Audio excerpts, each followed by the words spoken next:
الحمد لله رب العالمين والعاقبة للمتقين والصلاة والسلام على رسوله محمد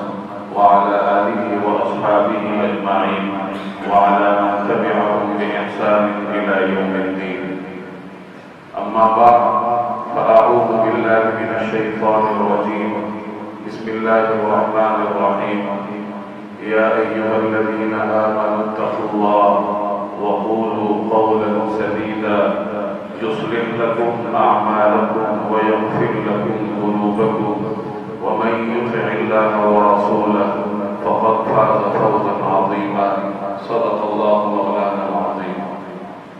بزرگان محترم اور میرے عزیز دوستوں اور بھائیوں، کسی بھی چیز کی اہمیت اور فضیلت کا زیادہ تر انحصار اس کے مقصد پر ہوا کرتا ہے. جس چیز کا مقصد جتنا عالی ہو، جس چیز کا مقصد جتنا عظیم و شان ہو، وہ چیز اتنی ہی زیادہ عزت اور مرتبے والی ہوتی ہے. دنیا میں آپ اپنے استعمال کی چیزیں دیکھ لیں، آپ اپنے تعلقات دیکھ لیں، ہر جگہ آپ کو یہی اصول کار فرما نظر آئے گا کہ جس چیز کا مقصد یا جس تعلق کا مقصد اہمیت کا حامل ہو، عظمت کا حامل ہو، تو وہ تعلق اور وہی چیز اتنی ہی زیادہ عظیم اور منصب اور اہمیت والی تصور کی جاتی ہے. انسان کے معاملے میں بھی یہی آفاقی اصول کار فرما ہے کہ انسان کی جو عظمت اور فضیلت اللہ تبارک و تعالی نے اس کو عطا کی ہے، وہ اس کے مقصد کی وجہ سے ہے. انسان کے بارے میں قرآن کریم کہتا ہے وَلَقَدْ كَرَّمْنَا بَنِي آدَمَ، کہ ہم نے آدم کے بیٹے کو تکریم عطا کی ہے، عزت عطا کی ہے. اور ایک اور جگہ ارشاد ہے وَإِذْ قَالَ رَبُّكَ لِلْمَلَائِكَةِ إِنِّي جَاعِلٌ فِي الْأَرْضِ خَلِيفَةً، کہ جب اللہ جل جلالہ نے فرشتوں کی مجلس میں یہ اظہار فرمایا کہ میں اس روئے زمین پر اپنا خلیفہ بھیجنے والا ہوں، تو انسان کا جو یہ منصب ہے کہ اسے اللہ تبارک و تعالی نے دیگر تمام مخلوقات کی بنسبت عزت عطا کی ہے. فرمایا لقد خلقنا الانسان فی احسن تقویم، کہ ہم نے انسان کو ایک خوبصورت سانچے میں پیدا کیا ہے. شکل و صورت کے اعتبار سے بھی انسان اعلیٰ ہے، منصب اور عزت اور مرتبے کے اعتبار سے بھی مخلوقات میں سے انسان کا کوئی ثانی نہیں. یہ جو عزت ملی ہے انسان کو، یہ جو مرتبہ اس کو ملا ہے، یہ اس کے مقصد کی وجہ سے ملا ہے. انسان کوئی بے مقصد مخلوق نہیں ہے. اللہ تبارک و تعالی نے اس کو یوں ہی نہیں پیدا کیا. چنانچہ فرمایا افحسبتم انما خلقناکم عبثا، کیا تم یہ سمجھتے ہو کہ ہم نے تمہیں بیکار پیدا کیا ہے، تمہارا کوئی مقصد نہیں جس کے بارے میں تم سے کوئی پوچھنا ہو. وَأَنَّكُمْ إِلَيْنَا لَا تُرْجَعُونَ، اور کیا تم یہ سمجھتے ہو کہ تم نے ہماری طرف لوٹ کے نہیں آنا. أَيَحْسَبُ الْإِنسَانُ أَن يُتْرَكَ سُدًى، کیا انسان یہ سمجھتا ہے کہ اسے ویسے ہی چھوڑ دیا جائے گا؟ یعنی یہ صحیح یہ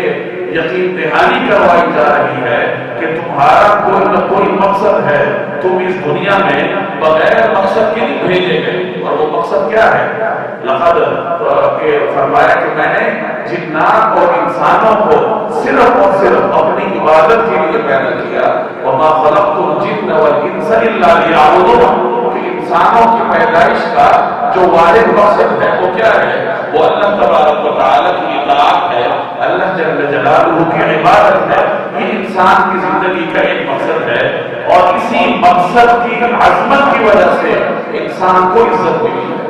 تو انسان کی جو عزت ہے یا اس کا جو مقام اور منصب ہے، وہ اس کے مقصد کی وجہ سے اس کو ملا کہ مقصد چونکہ عظیم ہے، اللہ تبارک و تعالی کی عبادت، اللہ جل جلالہ کی رضامندی کے لیے زندگی بسر کرنا، یہ مقصد چونکہ عظیم ہے، عظیم مقصد کی وجہ سے اللہ جل جلالہ نے انسان کا جو رتبہ ہے وہ بھی اعلیٰ قرار دیا دیگر تمام مخلوقات کی بنسبت. اب اگر انسان اپنے اس مقصد سے ہٹتا ہے،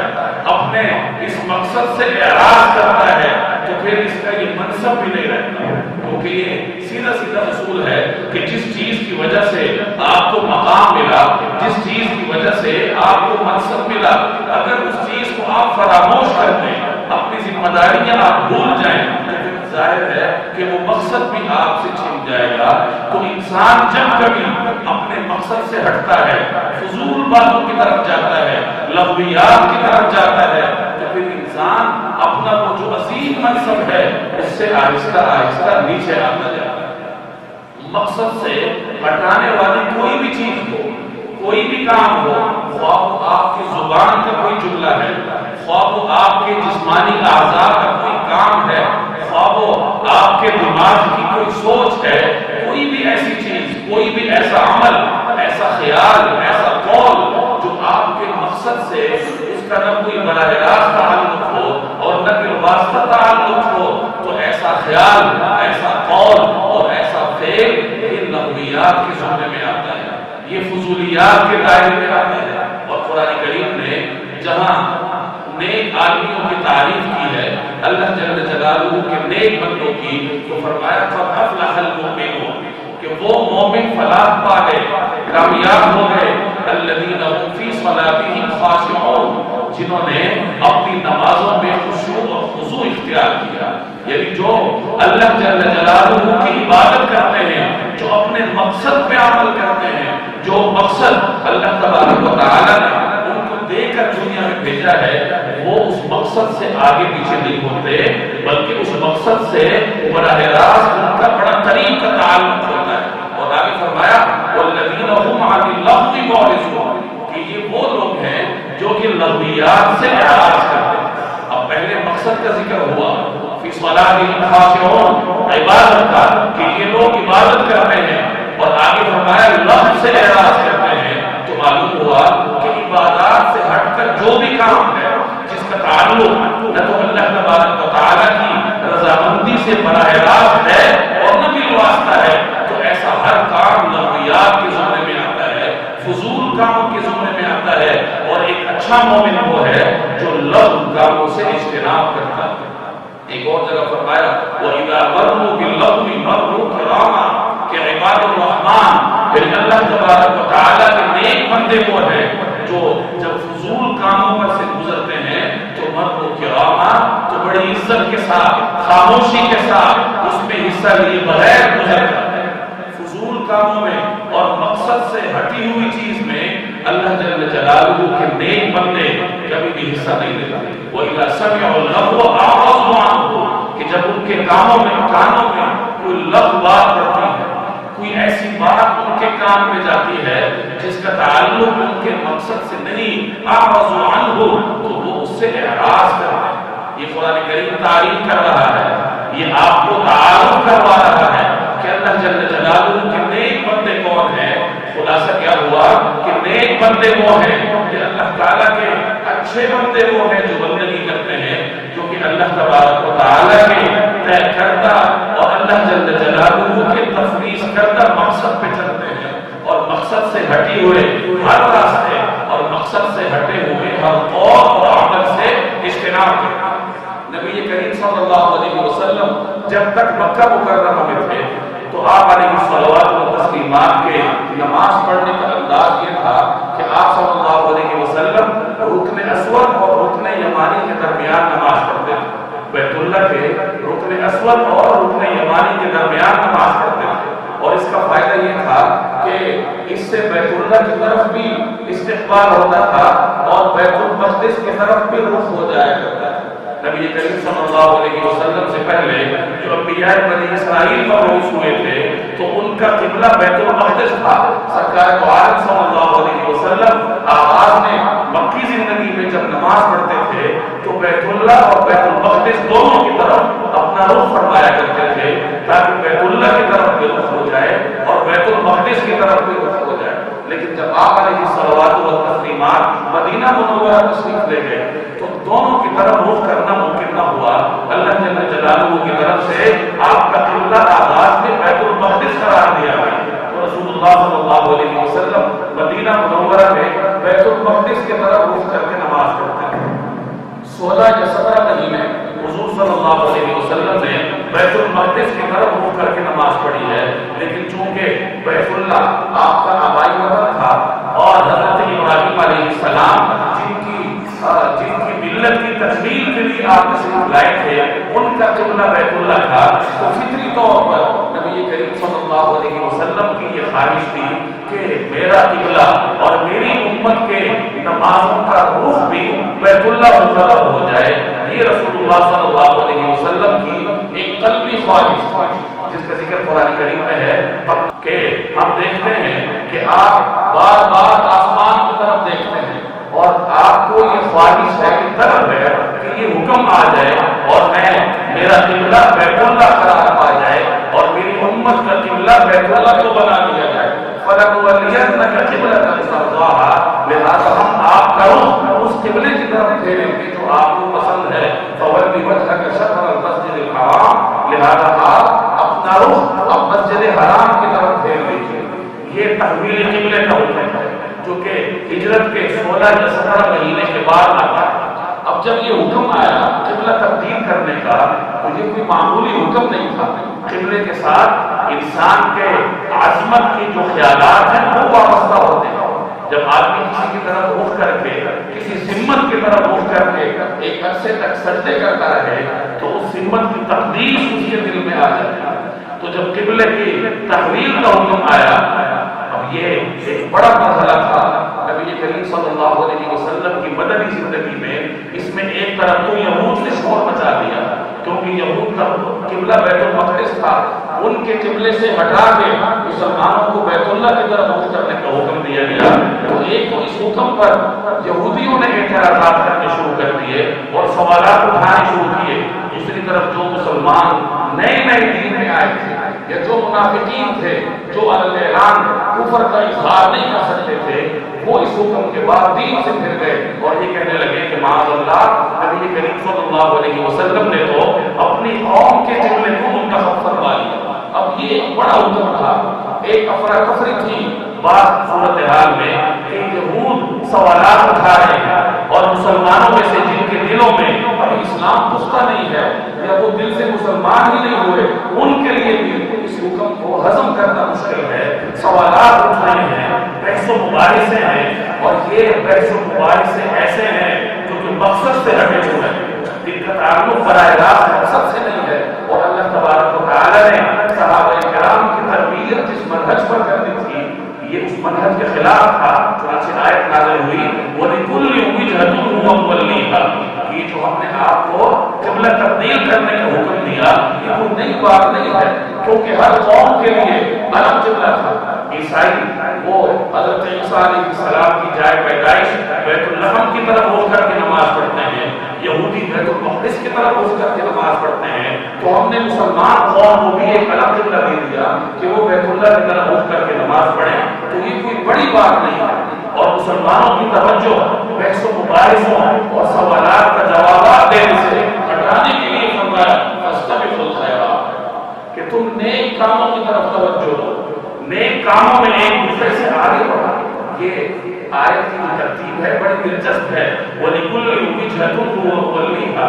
یہ ایسے پس منظر میں نازل ہو رہی ہے جب سوالات اور جوابات کا ایک ماحول ہے،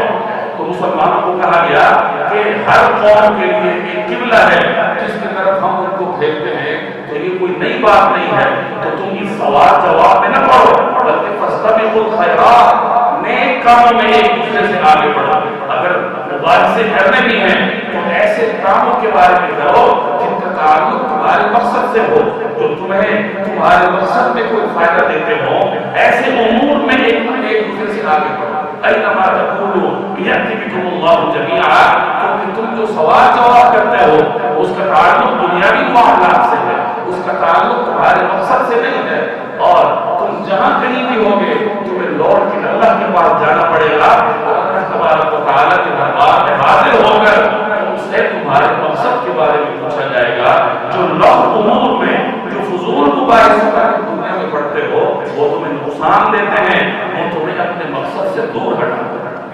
ایک اور واقعہ ہے قرآن کریم میں اصحاب کہف کا، کہ یہودیوں نے مشرکین کی زبانی نبی کریم صلی اللہ علیہ وسلم کے پاس 3 سوالات ہوئے۔ ان میں سے ایک سوال یہ تھا کہ وہ کون لوگ تھے جنہوں نے اپنا دین اور ایمان بچانے کے لیے اپنا وطن چھوڑا اور جا کے غار میں آباد یہ ایک سوال بھیجا سرکار دو عالم صلی اللہ علیہ وسلم کی خدمت میں، جس کے جواب میں سورہ کہف نازل ہوئی۔ اب اس جواب کے دو پہلو تھے، یا الفاظ دیگر اصحاب کہف کا جو واقعہ ہے اس کے دو پہلو ہیں۔ ایک تو واقعی کی جزئیات میں کہ اصحاب کہف کون تھے اور اصحاب کہف کتنے تھے، تعداد میں کتنے تھے، یہ کس زمانے میں آئے، یہ اس واقعے کی اضافی جزئیات ہیں جن کا مقصد سے کوئی تعلق نہیں ہے۔ اور ایک واقعے کا ایک پہلو وہ ہے جس کا مقصد سے براہ راست تعلق ہے۔ تو جس چیز کا مقصد سے تعلق ہے قرآن کریم نے اس کا جواب دیا اور فرمایا انہم فتیۃ آمنوا بربہم وزدناہم ھدی، کہ یہ کچھ جوانوں کی ایک جماعت تھی جنہوں نے شرک کے ماحول میں توحید کا اعلیٰ بلند کیا، اللہ تبارک و تعالیٰ پہ ایمان لائے، اور ہم نے ان کے لیے ہدایت کا راستہ آسان کیا، ان کی ہدایت میں، ان کی توفیق میں مزید اضافہ کیا۔ تو جن باتوں کا اور جن امور کا تعلق براہ راست مقصد سے تھا وہ تو قرآن کریم نے بیان کر دیے، اور جو باتیں اضافی تھیں کہ اصحاب کہف کی تعداد کیا تھی اس کے بارے میں قرآن کریم کہتا ہے سیقولون ثلاثۃ رابعہم کلبہم، کہ کچھ لوگ کہتے ہیں کہ وہ تین تھے اور چوتھا ان کا کتا تھا، ویقولون خمسۃ سادسہم کلبہم، اور کچھ لوگ یہ کہتے ہیں کہ وہ پانچ تھے اور چھٹا ان کا کتا تھا، اور فرمایا رجما بالغیب، یہ فضول باتیں ہیں اور یہ غیر کے تیر ہیں جو وہ چلاتے ہیں، محض اندازے ہیں، تخمینے ہیں جن کا یقین سے یا دلیل سے کوئی تعلق نہیں۔ اور آگے جا کر مسلمان کو تعلیم دی فلا تمار فیہم الا مراء ظاہرا، کہ واقعی کے جو یہ پہلو ہیں تعداد کے اعتبار سے وہ کتنے تھے، ان میں زیادہ بحث مباحثے میں مت پڑھو، ولا تستفتی فیہم منہم احدا، اور ان کے بارے میں کسی سے پوچھو بھی نہ۔ یہ مسلمان کو تعلیم دی جا رہی ہے، صحابہ کرام کی تربیت دی جا رہی ہے کہ ہر وہ کام جس کا تعلق مقصد سے نہ ہو، جو لغویات کے زمرے میں آتا ہو، جو فضول کاموں کے زمرے میں مندرج ہوتا ہو، اس سے پرہیز کرو، اپنے آپ کو اس سے دور کرو، کہیں ایسا نہ ہو کہ فضول مباحثوں میں، فضول گفتگو میں اور لایعنی کاموں میں پڑھ کے تم اپنے مقصد سے دور ہو جاؤ۔ یہ تو قرآن کریم کی تعلیم تھی۔ نبی کریم صلی اللہ علیہ وسلم بھی وقتاً فوقتاً صحابہ کرام کی تربیت فرمایا کرتے تھے مقصد کے حوالے سے۔ چنانچہ ایک روایت میں حضور علیہ السلام کا ارشاد ہے ما من قوم یقومون من مجلس لا یذکرون اللہ فیہ، کہ ہر وہ قوم جو ایک جگہ پر بیٹھے مجلس منعقد کرے اور اس مجلس میں اللہ جل جلالہ کا ذکر کیے بغیر اٹھ جائے، تو یہ مجلس ان کے لیے ایسی ہے جیسے کہ گدھے کا مردار گدھے کا گوشت ہے، یعنی وہ مجلس ان کے لیے اس قدر منحوس ثابت ہوا۔ کیوں مجلس کو منحوس کیوں کہا گیا، مجلس کو نقصان دہ کیوں کہا گیا؟ کیونکہ اس مجلس میں مقصد کی کوئی بات نہیں ہوئی، اس مجلس میں وہ فضول باتیں کر کے، لاجانی گفتگو کر کے اور ایسے امور پر بحث کر کے جن کا تعلق اس مقصد سے نہیں تھا اٹھ گئے، تو رسول اللہ صلی اللہ علیہ وسلم نے ایسی مجلس کو ان کے لیے نقصان دہ فرمایا اور فرمایا وَكَانَ لَهُمْ حَسَرًا، کہ یہ مجلس ان کے لیے قیامت والے دن باعث حسرت ہوگی، باعث ندامت ہوگی، قیامت کے دن وہ افسوس کریں گے کہ اے کاش ہم اپنی تمام مجالس میں مقصد کے حوالے سے گفتگو کرتے اور لفظ و فضول باتوں سے ہم دور رہتے۔ ایک اور روایت میں آپ کا ارشاد ہے من کان یؤمن باللہ والیوم الآخر فلیقل خیرا او لیصمت، کہ ہر وہ شخص جس کا اللہ تعالیٰ پہ اور یوم آخرت پہ ایمان ہو تو جب اس نے بات کرنی ہو تو یا خیر کی بات کرے، ایسی بات کرے جس کا تعلق اس کے مقصد سے ہو، چاہے براہ راست ہو یا بالواسطہ ہو۔ اگر ایسی بات وہ نہیں کر سکتا فلیصمت، اس کو چاہیے کہ خاموش رہے۔ حضرت عقبہ بن عامر رضی اللہ تعالی عنہ ایک صحابی ہیں، وہ فرماتے ہیں کہ میں نے نبی کریم صلی اللہ علیہ وسلم سے نجات کے بارے میں سوال کیا کہ یا رسول اللہ نجات کیسے ہو؟ تو آپ نے فرمایا یا عقبہ بن عامر، کہ اے عقبہ بن عامر امسک علیک لسانک، اپنی زبان کو اپنے کنٹرول میں رکھو، وقف علی خطیئتک، اور اپنے گناہوں پہ، اپنے غلطیوں پہ اللہ جل جلالہ کے سامنے رویا کرو، وَلْيَسَعْكَ بَيْتُكَ، اور تمہارا گھر تمہیں کافی رہے، یعنی اپنا زیادہ وقت اپنے گھر میں گزارا کرو، کیونکہ باہر لو امور میں مصروف ہو سکتے ہو، لہذا زیادہ وقت اپنے گھر میں گزارا کرو۔ یہ تربیت کا انداز تھا رسول اللہ صلی اللہ علیہ وسلم کا اپنے صحابہ کرام کے لیے، اور خود حضور علیہ السلام کا اپنا عمل بھی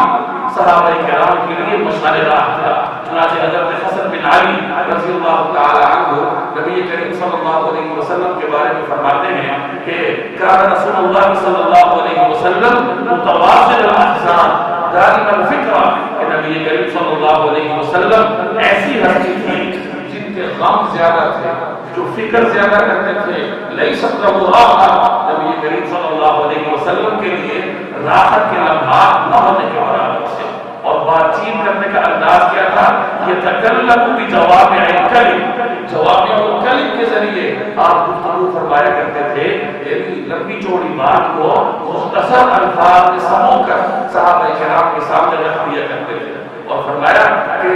نبی کریم صلی اللہ علیہ وسلم کا کلام ایسا تھا کہ نہ اس میں کوئی بات اضافی ہوتی تھی اور نہ کوئی بات کم ہوتی تھی۔ اب ایک طرف قرآن کریم کی تعلیم اور دوسری طرف رسول اللہ صلی اللہ علیہ وسلم کی تعلیمات ہیں، حضور علیہ السلام کا عمل تھا، تو ان تمام امور کی روشنی میں صحابہ کرام کی تربیت ایسے منہج پہ ہوئی کہ وہ اپنے مقصد سے ہٹنے کے لیے تیار نہیں ہوتے تھے۔ ان کا ہر سوال اپنے مقصد کے بارے میں ہوتا تھا، لفظیات سے وہ کوسوں دور تھے۔ چنانچہ ایک حضرت ابو ایوب انصاری روایت کرتے ہیں کہ ایک مرتبہ نبی کریم صلی اللہ علیہ وسلم سفر میں تھے، اونٹنی پر سوار تھے، ایک اعرابی دیہاتی آتا ہے اور وہ آپ کی اونٹنی کی نکیل پکڑ لیتا ہے اور پوچھتا ہے کہ یا رسول اللہ مجھے کوئی ایسا عمل بتائیے جنت کے قریب کر دے اور جہنم سے دور کر دے۔ اب یہ سوال ایک دیہاتی کا ہے جس کی ملاقاتیں یا جو نبی کریم صلی اللہ علیہ وسلم کی صحبت سے دور تھا، جو کم حاضر ہوا کرتا تھا، لیکن حضور علیہ السلام کی تربیت ایسی تھی جس کا دائرہ کار دور دور تک پھیلا ہوا تھا، اور اسی تربیت کا یہ نتیجہ تھا کہ ایک دیہاتی بھی جب سوال کرتا ہے تو براہ راست اپنے مقصد کے حوالے سے کرتا ہے۔ نبی کریم صلی اللہ علیہ وسلم اس سوال سے خوش ہوئے اور آپ نے اس کی حوصلہ افزائی فرمائی، اور آپ نے اس سے پھر ارشاد فرمایا کہ سوال دوبارہ کرو۔ اس نے پھر اپنا سوال کیا کہ یا رسول اللہ مجھے کوئی ایسا عمل بتائیے جو مجھے جنت سے قریب کر دے، جہنم سے دور کر دے۔ تو آپ علیہ الصلوات والتسلیمات نے وہ بنیادی باتیں اس کو بتائی کہ اللہ تعالیٰ کی عبادت کیا کرو اور اس کے ساتھ شرک نہ کیا کرو اور صلہ رحمی کیا کرو۔ اس قسم کی نصیحتیں نبی کریم صلی اللہ علیہ وسلم نے اس صحابی کو ارشاد فرمائی۔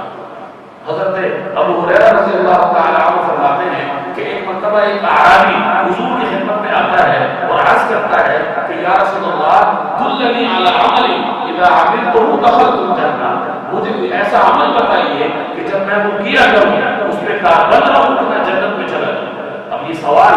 اپنے مقصد سے متعلق تھا،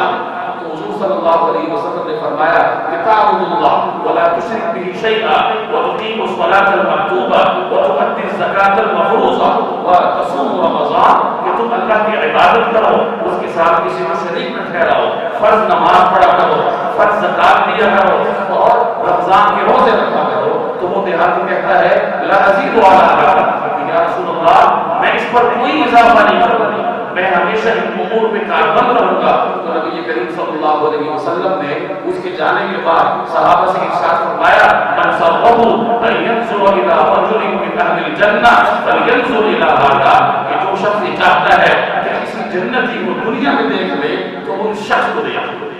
صحابہ کرام کے سوالات آپ حدیث میں دیکھیں،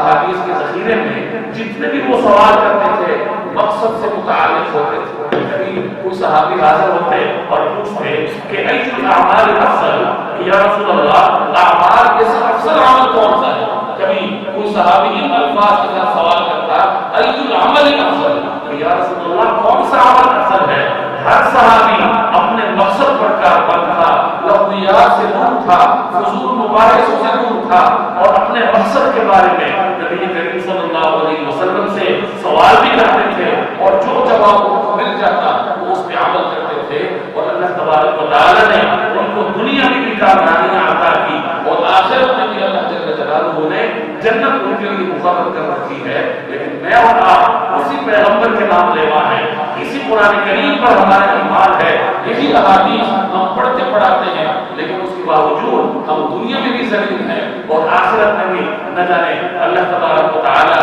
کا رویہ ہمارے ساتھ کیا ہوگا کسی شخص کو معلوم نہیں ہے. اور بنیادی وجہ کیا ہے کہ ہم مقصد سے دور ہیں, ہم فضولیات میں لگے ہیں. ہمارے ہاں جب دارالفتہ میں کوئی سوال آتا ہے تو یہ سوال آتا ہے کہ فلاں شخص نے یہ کیا, اس کا حکم کیا ہے, اگر تم یہ کرے تو کیا ہوگا, فلاں نے یہ عمل کر دیا تو اس کا حکم کیا ہوگا. اپنے بارے میں کوئی سوال نہیں کرتا, ہمیشہ دوسروں کے بارے میں کہ معاشرے میں کوئی عمل دیکھا اور فوراً ایمان اور کفر کی باتیں یاد آ گئی اور اس کے بارے میں سوال کرنے کے لیے چلے. یہ سوالات فضول ہوتے ہیں, یہ لغو کے زمرے میں آتے ہیں. اور ہمارے ہاں جو بحثیں ہوتی ہیں مسئلوں کی بنیاد پہ کہ یہ تمام جو بحثیں ہیں یہ لغویات کے زمرے میں آتی ہیں جو آپ کو مقصد سے دور کرتی ہے, دین سے دور کرتی ہے. تو یہ تعلیمات یاد رکھیے کہ فلا تماری فیہ الا براء ظاہرہ, کہ ان امور کے بارے میں زیادہ دقیق بحثیں نہ کیا کرو اور فاستبقوا الخیرات, فضول کاموں کو چھوڑو, فضول بحثوں کو چھوڑو, مقصد سے ہٹی ہوئی ہر چیز کو چھوڑ دو اور فاستبقوا الخیرات, اور نیک کاموں میں ایک دوسرے سے آگے بڑھنے کی فکر کرو کہ فلاں صالح ہے وہ اتنی تلاوت کرتا ہے تو میں بھی کروں, فلاں اتنے نوافل پڑھتا ہے تو میں بھی پڑھوں. یہ وہ ماحول ہے یا یہ وہ میدان ہے جس میں مسلمانوں کو ایک دوسرے سے آگے بڑھنے کی تلقین کی گئی. جب ہم مقصد کی طرف واپس آئیں گے اور مقصد کے بارے میں گفتگو کریں گے, فضول اور لایعانی چیزوں سے بچیں گے, اس میں بہت سارے فتنوں سے امن ہے. باہمی اختلافات ختم ہوں گے, باہمی نفرتیں ختم ہوں گی, خواہ وہ مسلک کی بنیاد پر ہو, خواہ وہ لسانی بنیاد پر ہو, خاندانی بنیاد پر ہو. فضول باتوں سے ہٹ کر فضول مباحثوں سے گریز کرنے